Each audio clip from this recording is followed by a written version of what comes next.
পৃথিবীর সর্ববৃহৎ মিঠাপানির অস্থায়ী সমুদ্র হচ্ছে বাংলাদেশের হাওর অঞ্চল, যার ৬ মাস থাকে সমুদ্রের মতো বিশাল।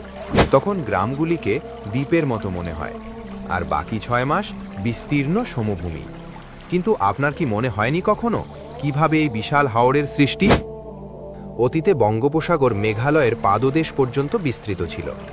হিমালয় থেকে উৎপন্ন নদীগুলোর মধ্যে গঙ্গা, ব্রহ্মপুত্র, তিস্তা সহ ছোট বড় শত শত নদী মিলে পুরো হিমালয়ের 90% পানি বহন করে। সেই পানির সাথে কোটি কোটি টন পলি নিয়ে দক্ষিণের বঙ্গোপসাগরে নেমে আসে। সময়ের সাথে সাথে এই পলি জমে জমে বঙ্গোপসাগর ভরাট হতে থাকে। তার ফলে ধীরে ধীরে তৈরি হয় বিশ্বের সবচেয়ে বড় নদী delta, greater Bengal delta. Delta গঠনের ফলে বঙ্গোপসাগরের উত্তর অংশ ক্রমেই ভরাট হতে থাকে, আর সমুদ্র ধীরে ধীরে সরে যেতে থাকে দক্ষিণে। কিন্তু হিমালয়ের সকল নদীসমূহ বাংলাদেশের উত্তর পশ্চিম দিকে প্রবেশ করায় বেঙ্গল ডেল্টা উত্তর পূর্বাঞ্চল তথা সিলেট বেসিনে পৌঁছাতে পারেনি। বিশেষ করে ব্রহ্মপুত্র নদী বাংলাদেশের পূর্বাঞ্চলে প্রবাহিত হবার কথা থাকলেও মেঘালয় প্লেটের জন্য ব্রহ্মপুত্রের প্রবাহ মেঘালয় ঘুরিয়ে বাংলাদেশের উত্তর পশ্চিম দিয়ে প্রবেশ করতে বাধ্য হয়েছে।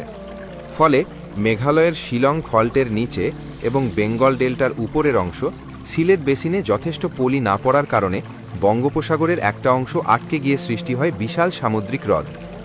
পরে ব্রহ্মপুত্র ও মেঘনা নদী এই অঞ্চলে বিপুল পরিমাণ পলি ফেলে ধীরে ধীরে ওই সামুদ্রিক হ্রদের অনেক অংশ ভরাট হয়ে উচ্চতা পায়।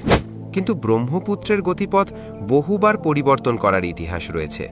বিশেষ করে সর্বশেষ ১৭৭৮ সালের প্রলয়ঙ্কারী ভূমিকম্পের পর ব্রহ্মপুত্রের গতিপথ হাওর থেকে পুরোপুরি বিচ্ছিন্ন হয়ে যায়, যার ফলে বেঙ্গল ডেল্টার সমপরিমাণ পলি সেখানে জমা হবার সুযোগ পায় না। ফলস্বরূপ যে অংশ নিচু রয়ে গেছে, বর্ষায় সেখানে পানি জমে বিশাল জলরাশি তৈরি করে।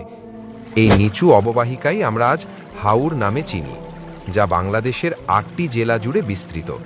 জেলাগুলো হলো হবিগঞ্জ, মৌলভীবাজার, সিলেট, সুনামগঞ্জ, নেত্রকোনা, কিশোরগঞ্জ এবং ব্রাহ্মণবাড়িয়া।